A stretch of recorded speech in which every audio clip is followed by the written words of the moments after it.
I mean, it's a very radical tariff agenda. It is really even goes. It's even more radical than the highest tariff peaks that the United States experienced in the late 1800s into the early 1900s. For me, it was very much a matter of kind of unfinished business from the first administration. Many of these inclinations, many of these goals, many of these thoughts and objectives were very present throughout the 4 years of the first Trump administration, but they were pushed down for the most part, many of them, and compromises were made, and moderation was achieved, negotiations happened, and a variety of things happened to kind of keep this from coming out of the box, basically. But I always knew it was in that box, and I've been trying to warn about this that if Donald Trump was elected for a second term, that this box would open up, basically, and that's exactly what happened. So, I find it very radical, and it is extremely controversial in the United States now. They're really focused on reciprocal results of some kind, trade flows, reciprocal trade flows, reciprocal results from trade flows. And so autos and auto parts has really caused the trade deficit to balloon, even with the truck tariff frozen. The increase in auto and auto parts in particular has really ballooned. And, I think this is why there's such a big focus on the automobile sector. I think make no mistake, I think that this is in the reason why the 25% on autos worldwide that the new administration has put into place, that number, that magic 25% number, is the same 25% as the truck tariff. So that is sort of the magic number in their mind as a number to kind of basically stop trade in those products. And so I think that is why you're seeing what you're seeing. Well, that number was a function of this formula, right, that was created to set the tariff rate. And the formula was created really not to set a tariff rate that measured reciprocal tariffs. Rather, it was a formula set to try and achieve reciprocal outcomes from trade, basically a zero trade deficit with every country in the world. So it was a formula engineered for that purpose. It's not a formula that I think any rational person would call rational, to be honest with you. But it is rational in their mind, because in their objective is a zero trade deficit with the world and with individual countries. So that is why Korea ended up with that number. Well, right. I mean, it's not sophisticated because it's trying to achieve the goal I just mentioned of trying to force the change in the terms of trade that will cause trade deficits to go to zero with each and every country around the world. Even with that, the United States has trade surpluses with some countries, and those countries still got 10% baseline tariffs, which further undercuts and undermines the explanations and the logic that is being used to explain why the administration is taking these approaches.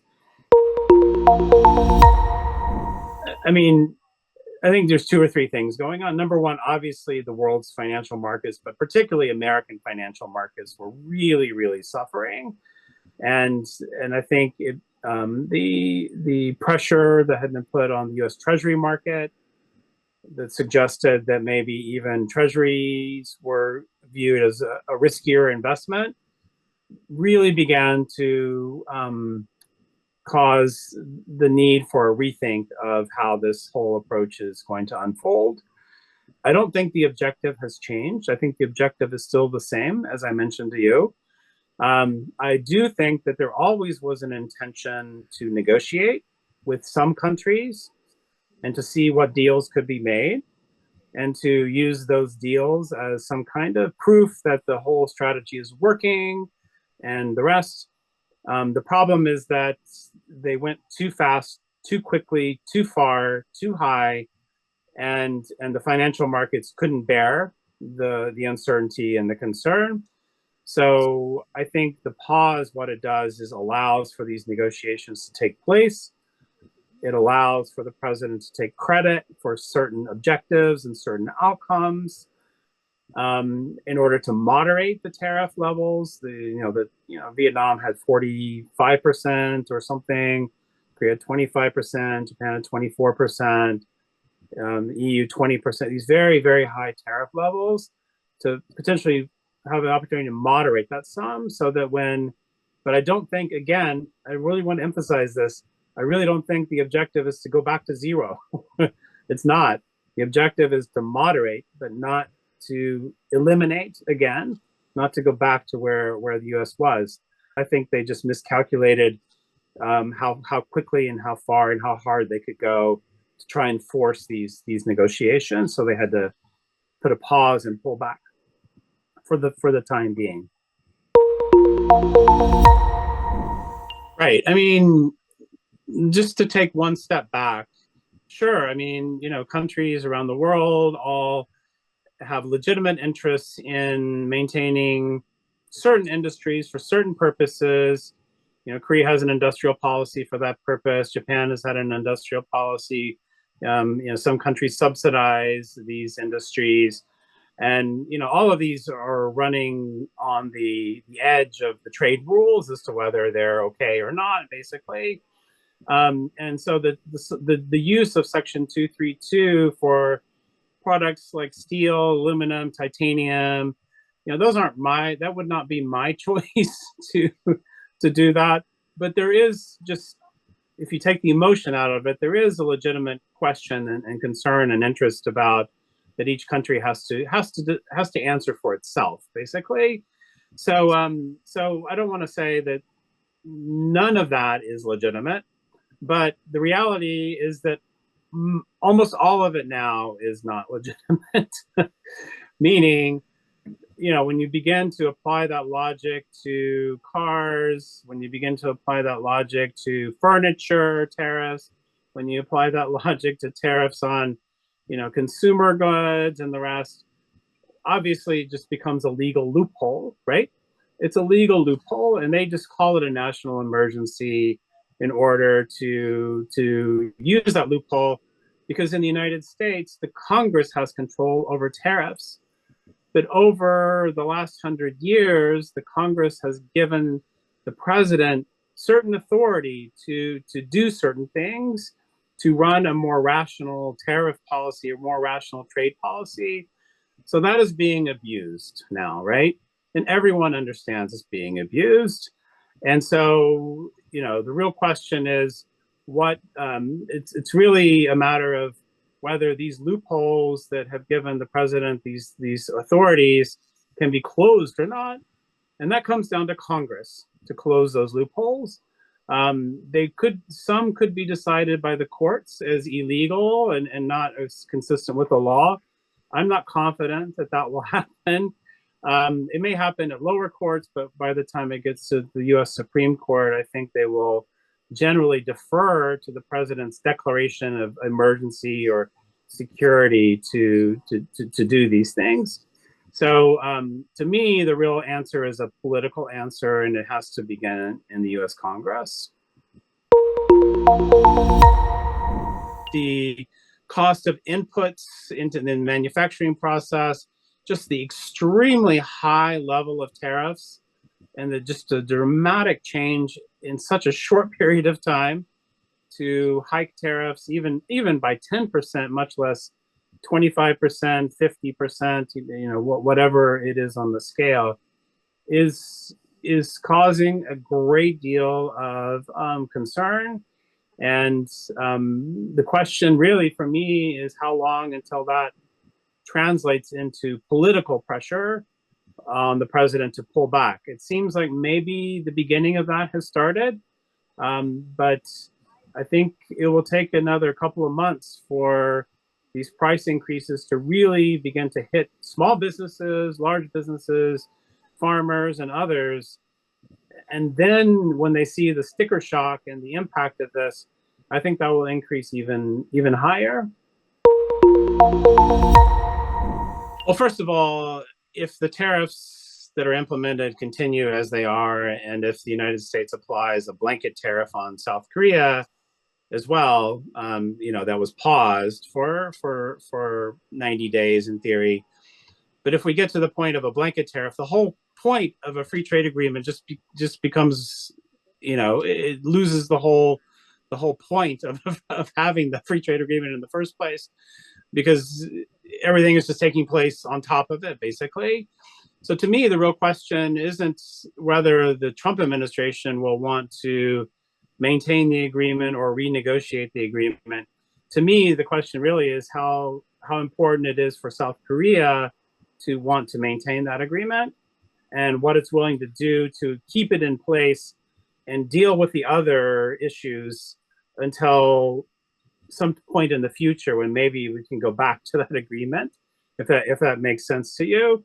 So I don't think that renegotiating the Chorus agreement will be a high priority for the Trump administration. They're just going to do what they want to do, basically, and they're already doing it. So the question really is the degree to which South Korea feels that there's value in trying to keep it in some way and try and renegotiate it as a tool to moderate the president's tariff agenda.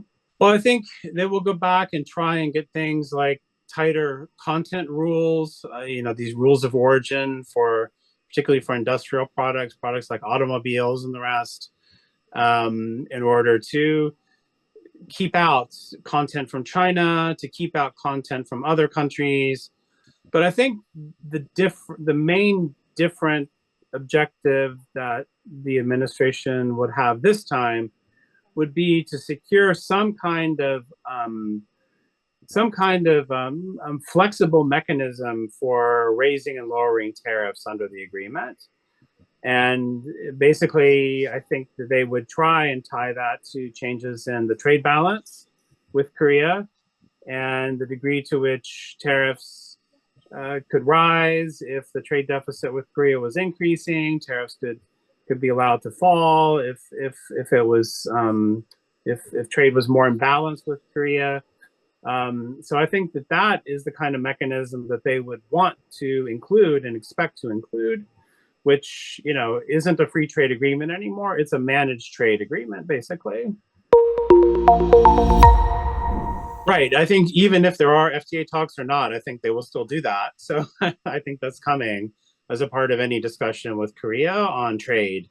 But yeah, at the time, those talks, we were doing the Chorus renegotiation talks, and on a parallel track, the Treasury Department was working with the Korean Finance Ministry on this other kind of currency understanding, if you will.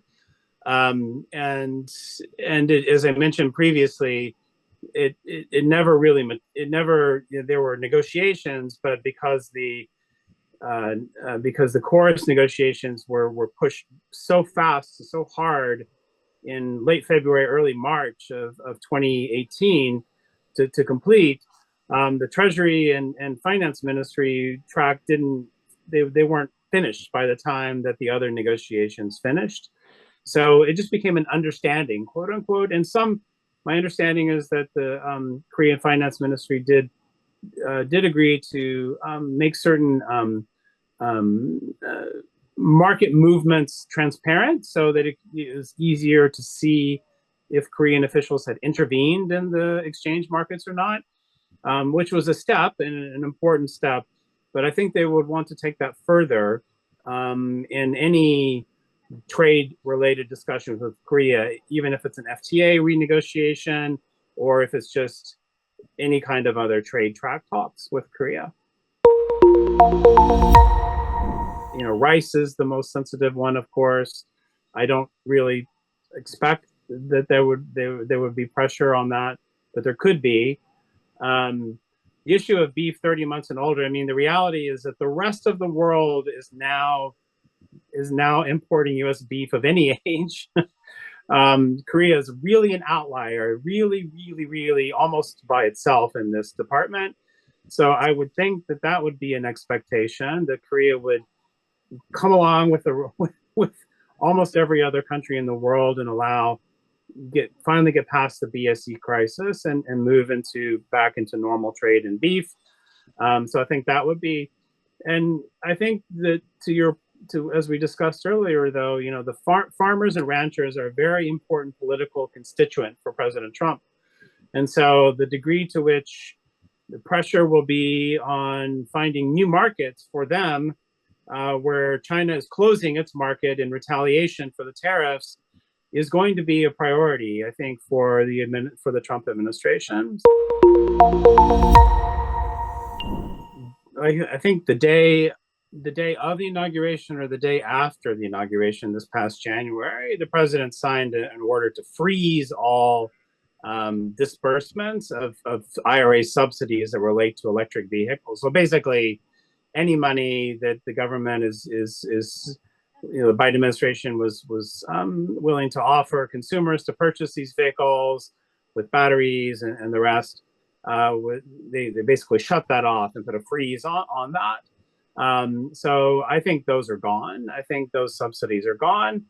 The irony of that is that if those subsidies had not been sold as an environmental objective, but rather have been sold as an objective of trying to catch up with electric vehicle production in China, that might have been a very different political argument. It might have saved those subsidies, could have saved those subsidies, if it was in the name of trying to protect and make U.S. electric vehicles competitive with Chinese vehicles, for example. But that's not what happened. They were all presented as trying to serve environmental goals, and that is a third rail for the Trump administration in terms of policy justification. So those are gone, I think.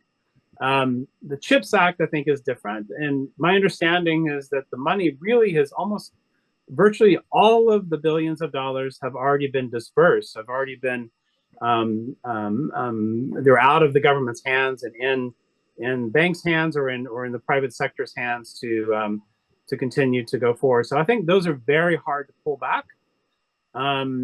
Legally, I don't know how they could do it. Also, quite a number of Republicans supported those subsidies because it was a China response to China, basically, and to make U.S. industry more competitive with China in this area. So unless they can find some crazy legal justification I don't know how they can force companies to give that money back. So I think that's done. I don't expect to see more of it, but I think that will not be interrupted. I think Korea has started by doing and saying many of the right things, because I think they're responding to some of the rhetoric from the Trump administration about what it's most concerned about. What does the Trump administration want? It wants investment in the U.S. So some Korean companies have announced major new investments in the United States. I think that's a good step. The Trump administration also has been demanding a change in the trade balance and basically eliminating trade deficits with countries. So I think offers to buy LNG and other products like that are a good start in that direction. I think the Trump administration is also very concerned about tariff diversion, or basically Chinese goods coming from China going to a third country, changing the label to say made in the third country, and then shipping it to the U.S. to avoid the tariff between the U.S. and China. So Korea actually has stepped forward, and the Customs Bureau has said that they plan to help enforce and ensure that products shipped from Korea to the United States that are called Korean goods are actually Korean goods and not hidden Chinese product in some way. So I think that's a positive step. I think obviously talking about cooperation on things like shipbuilding and the rest, I think those are all positive steps.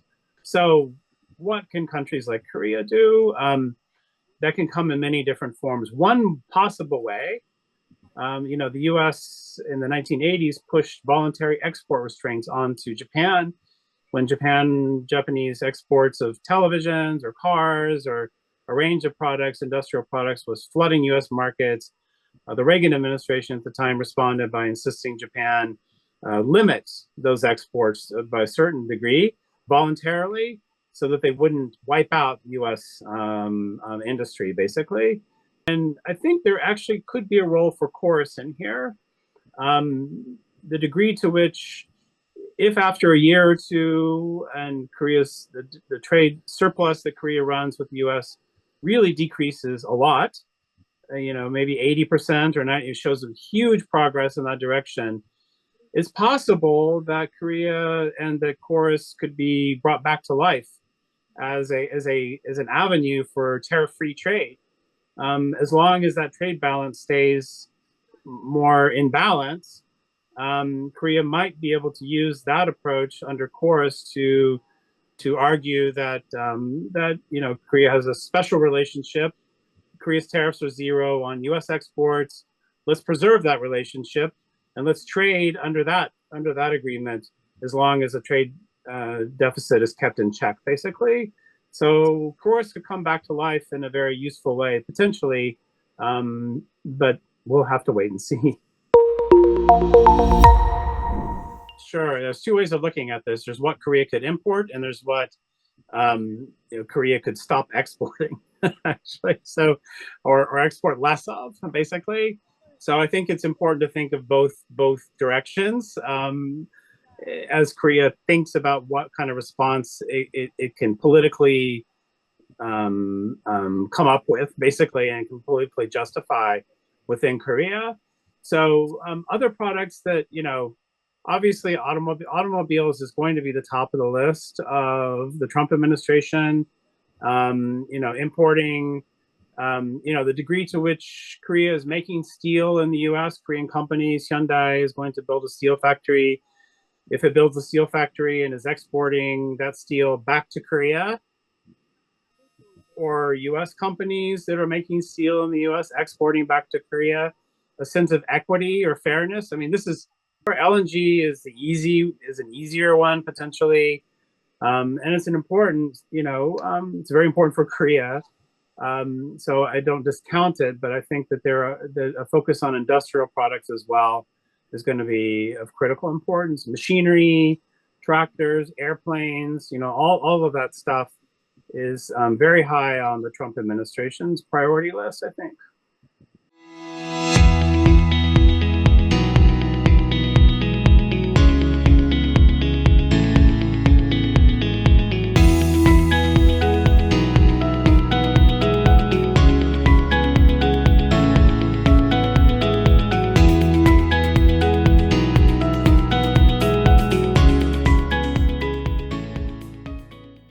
그럼 왜 1기 때는 이렇게 관세를 부과했는데 문제가 크게 못 느껴졌는데 지금은 관세에 대한 충격이 시장이나 더 이런 경제에 대한 반응이 더 크냐?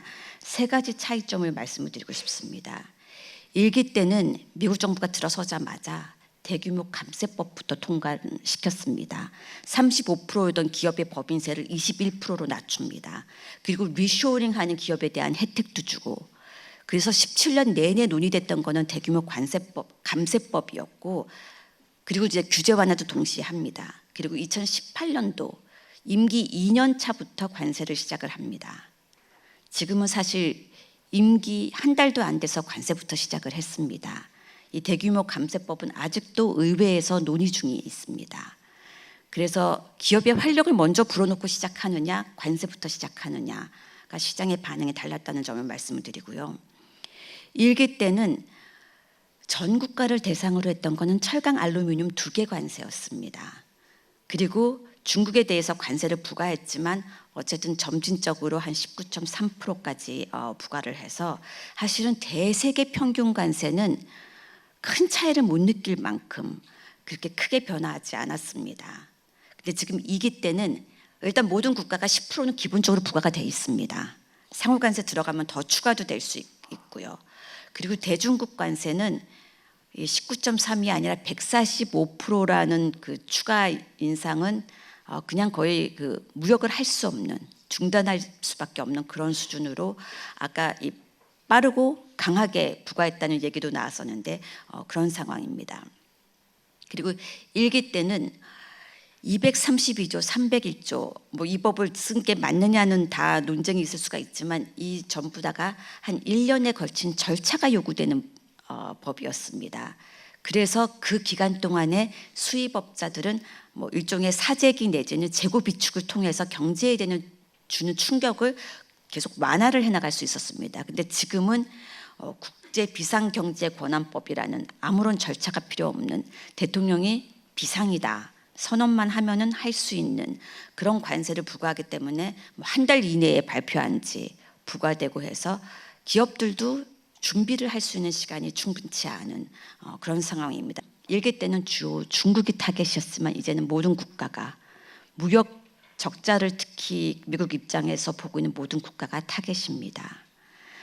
제조업 부흥도 1기 때부터 계속 그 일관성 있게 추진하는 건데 뭔가 이번에는 좀 더 논리를 갖춰서 결국은 부품과 소재도 미국에서 소싱을 해서 써라라는 철저한 온쇼링 정책으로 제조업 부흥을 추진을 하고 있습니다.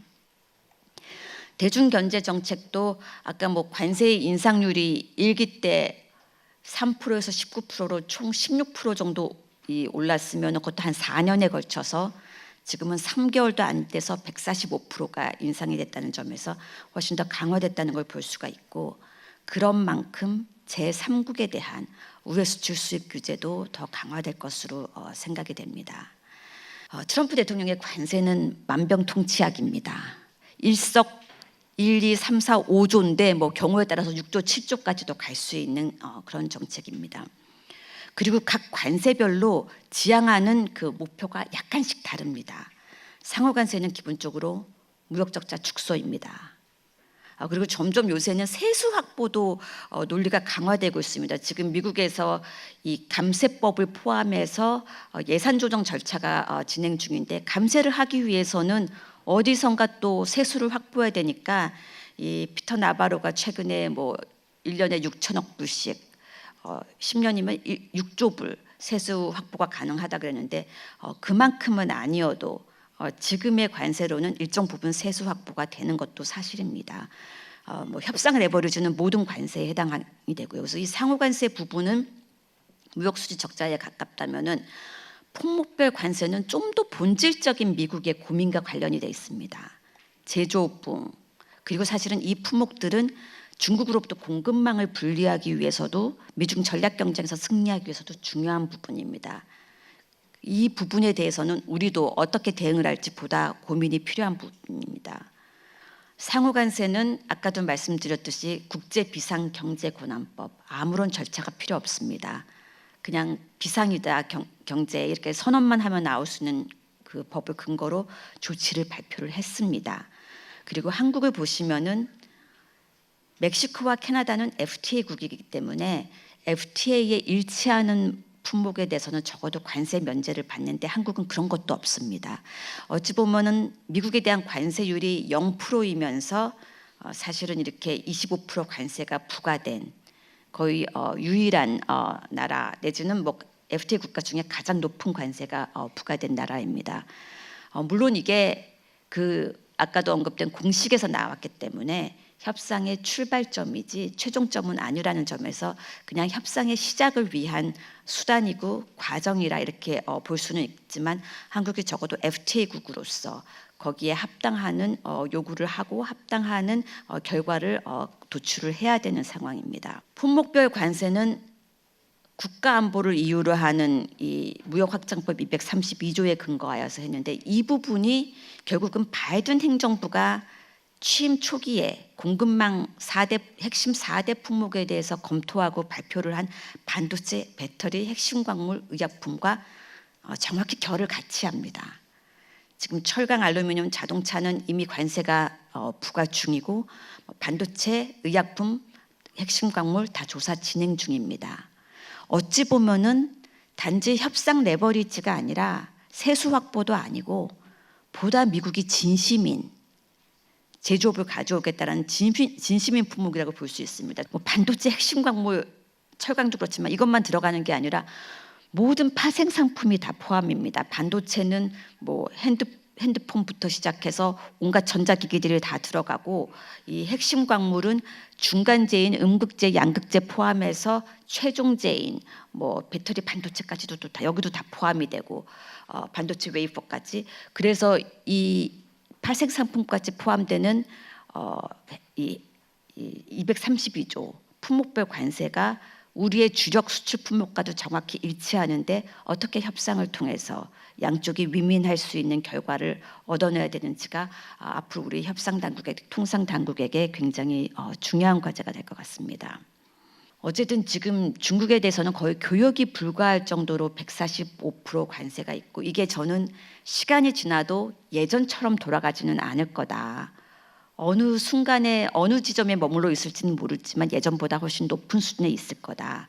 그러면 결국은 중국으로서는 어떤 식으로도 수출을 하기 위해서 우회 수출을 할 경제적인 요인이 너무나 커집니다. 그게 이제 동남아 국가들과 한국들이 그런 통로로 활용이 될 수 있는 소지도 없잖아 있고요.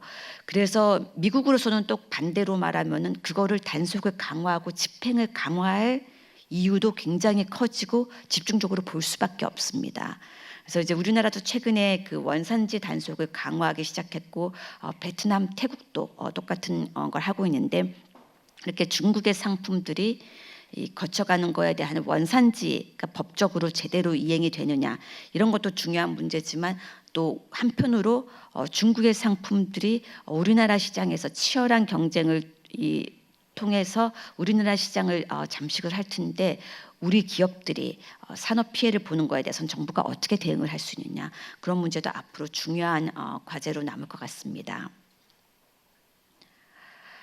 다른 나라의 대응은 중국은 이제 미국에 대해서 보복을 했지만, 문제는 이 보호무역 조치의 그 풍선 효과입니다. 한쪽으로 이 시장을 막고 수입을 막으면은 결국은 그 상품들이 다른 나라로 수출 시장을 찾아서 다 몰려들 수밖에 없기 때문에 다른 나라들도 보호무역 조치가 늘어날 수밖에 없습니다. 결국은 시장이 큰 나라들이 미국으로 못 가는 물품들이 자기네 나라의 시장을 잠식하는 것을 위해서 하나둘씩 보호무역 조치를 세우기 시작하면서 정말 전 세계적으로 보호무역 조치가 확산이 될 그런 우려가 있습니다. 이와 더불어 중국의 수출 공세는 우리나라 및 제3국에서 더욱더 강화되면서 경쟁이 심화될 걸로 보입니다.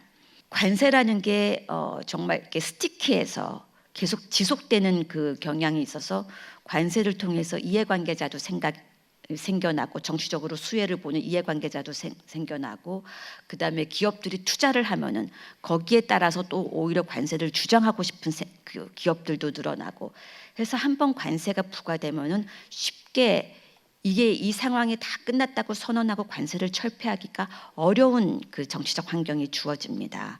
그래서 현재의 관세가 상당 기간 갈 수 있고, 그게 새로운 통상 질서에 정말 출발이 될 수 있고, 이런 질서들이 부작용과 비판이 쌓여서 정치적인 변화를 가져오기까지는 정말 한 20-30년 갈 수가 있기 때문에, 이제 앞으로 규범 기반 자유무역 체제에서 거래에 기반한, 힘에 기반한 관리무역 체제로 바뀌는 게 아닌가 하는 우려가 듭니다.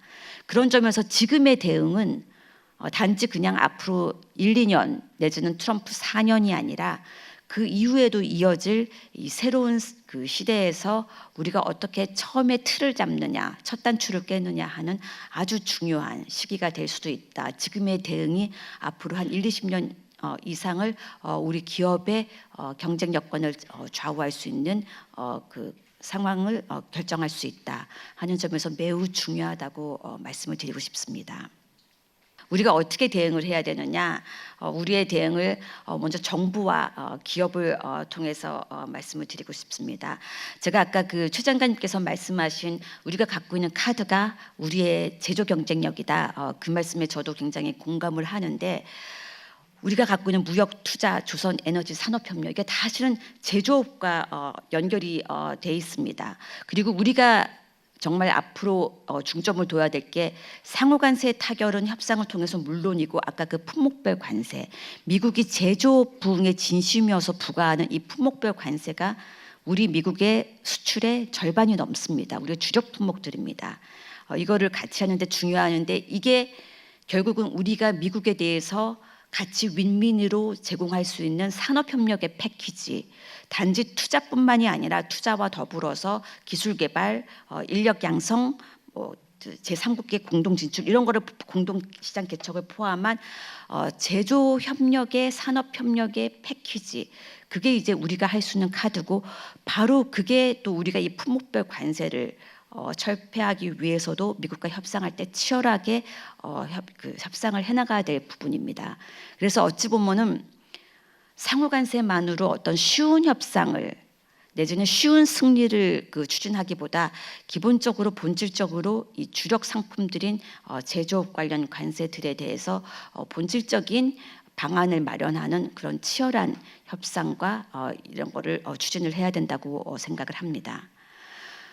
두 번째는 어쨌든 중장기적으로는 우리에게 다변화는 사실 선택이 아니라 필수입니다.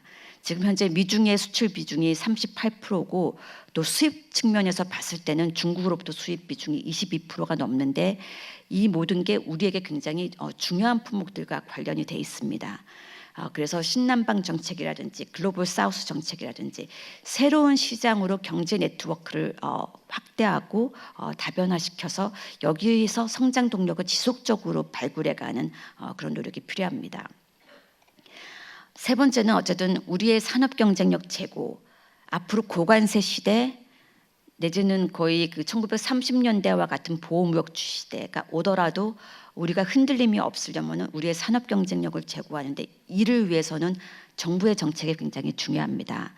아까 이제 최 장관님께서 산업 공동화 우려도 말씀을 해주셨는데 예전에는 대기업이 미국에 투자를 하면은 낙수 효과가 있었습니다. 중소 중견기업이 여기서 부품과 소재를 수출할 수 있는 낙수 효과가 있었는데 지금의 미국 정책은 이러한 연계를 약화시키는 게 아닌가. 결국은 대기업이 진출한 다음에 거기서 이제 부품과 소재를 공급을 해야 되면은 우리에게 정말 산업 공동화 우려는 굉장히 큰 현실로 다가옵니다.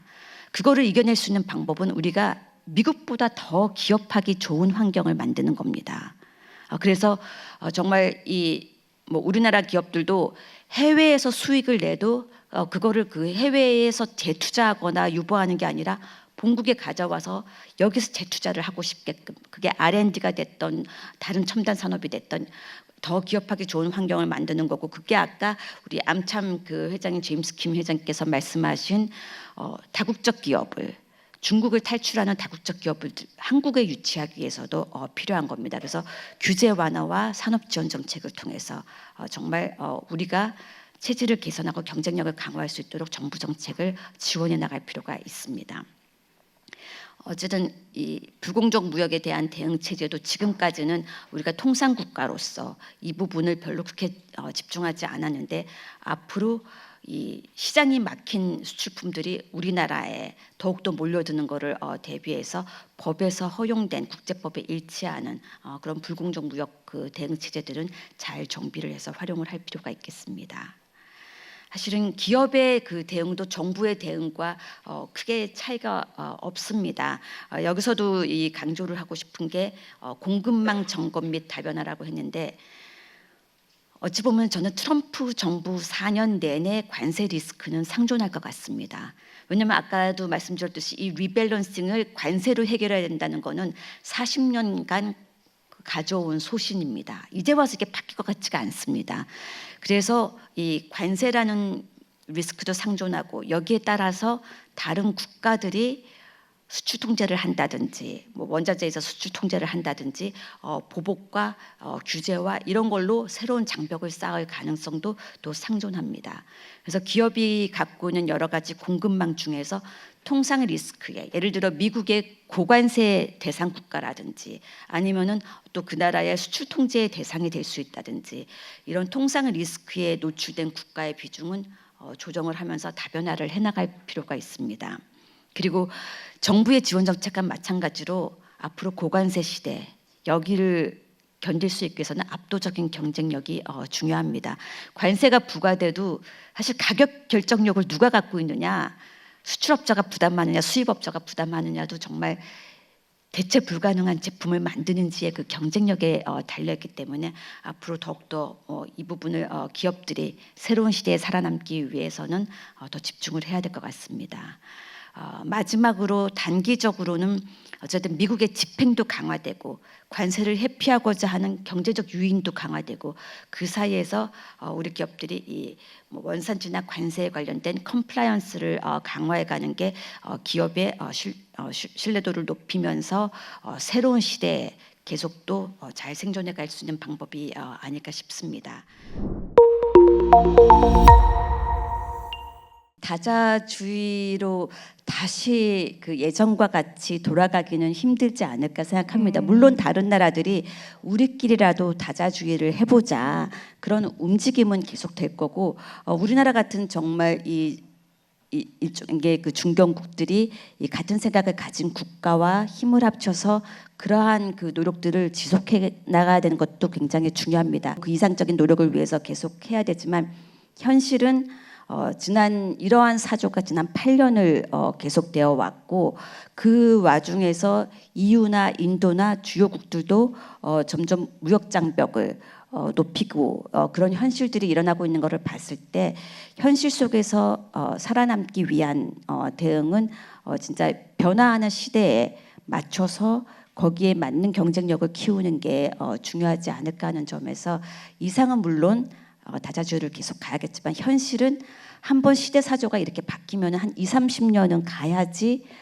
미국이 변화하고 다자주의 어찌 보면 가장 큰 설계자이자 지지자였던 미국이 돌아오지 않을 때 각 국가가 나름 또 이 보호무역주의를 계속 할 수 있는 보호무역주의를 새로 시작할 수 있는 확산시킬 수 있는 그런 가능성을 봤을 때 저는 새로운 시대에 맞게 거기에 맞는 경쟁력을 키우는 게 어찌 보면 더 현실적이고 중요한 그 과제가 아닌가 생각을 합니다. 두 나라 사이에서 선택을 해야 된다는 상황이 그 이제 생겨서도 안 되겠지만 그 어떤 순간에 무슨 의사결정을 해야 될 때는 국제법의 원칙 하에 우리가 예를 들어 원산지 단속이다. 그건 사실은 우리가 법 집행을 위해서도 우리를 위해서도 굉장히 필요합니다. 한국산 브랜드가 한국산으로 표시가 돼서 수출이 돼야 되니까. 그래서 국제법에서 가능한 범위에서 저희가 새로운 시대에서 요구되는 거는 뭐 할 수 있는 건 하더라도 그게 그 우리가 통상 국가로서 통상 규범을 벗어나는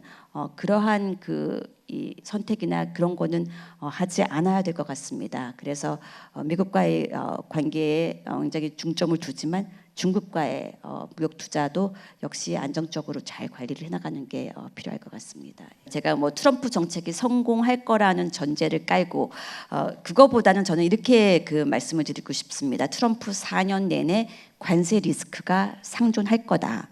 그 다음에 트럼프 정부 4년이 끝났을 때 트럼프 이기의 이전보다는 어느 지점이 됐든지 관세율이 높아져 있을 거다. 지금처럼은 아닙니다. 상호관세 뭐 이렇게 전국가 20 몇 프로 하고 중국에 145% 하고 그거는 아니지만 이전보다는 그 올라가 있을 거고 그것만으로도 우리 기업에게는 정말 없던 장벽이 생기는 겁니다. 그런 점에서 대응을 해야 된다고 말씀을 드리고 싶고 그래서 미국이 가는 정책이 제조업만 하겠다가 아니라 같이 가야 그 테크나 그런 쪽의 혁신도 지속 가능하다. 그런 점이었기 때문에 한편으로 너무 제조업한다고 자원을 불필요하게 그 투입하거나 배분하면은 오히려 미국의 다른 부분의 경쟁력이 떨어지는 게 아닐까. 그 사이에 중국은 더 발전하고 그런 우려도 굉장히 맞습니다. 근데 이제 이거를 균형을 갖춰야 된다는 점도 저는 맞다고 생각합니다. 이 선진국이 정말 이제는 다시 제조업이다 하고 나선 데는 다 이유가 있듯이 앞으로 그 혁신의 현장도 사실은 이제 서비스와 상품이 융합되고 디지털로 융합되고 그 제조의 현장과 서비스와 디자인과 코딩이 결합되고 그런 데서 새로운 그 제품들과 새로운 경쟁들이 계속 나올 수가 있기 때문에 미국이 그 균형을 유지를 해간다면은 꼭 그렇게 뭐 고부가치 산업을 다 잃고 그러는 게 아니라 잘 그 균형을 통해서 발전을 또 시켜나갈 수 있지 않을까 생각을 합니다.